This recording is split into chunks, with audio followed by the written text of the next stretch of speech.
নমস্কাৰ পুৱাৰ বাতৰিলৈ সকলোকে স্বাগতম জনাই ষ্টুডিঅ'ৰ মজিয়াত মই গংগুত্ৰী বৰা।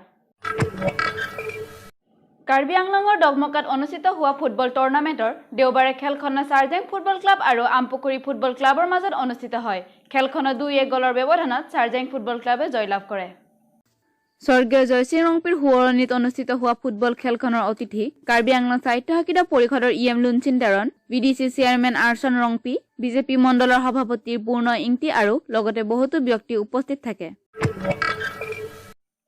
আনপিনে দুদিনীয়া কাৰ্যসূচীৰে কাৰ্বি আংলং জাপ্ৰালাংছ খেলপথাৰত বিজেপিৰ সৰুপথাৰ মণ্ডল কংগ্ৰেছ কমিটিৰ বৈঠক তথা সভা অনুষ্ঠিত হয়।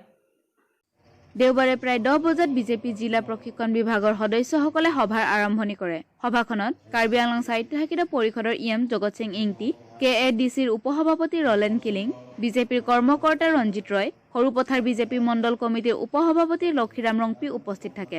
কাৰ্বি আংলং সাহিত্য শাখিত পৰিষদৰ ইএম জগত সিং ইংতিয়ে সভাৰ শুভাৰম্ভ কৰে।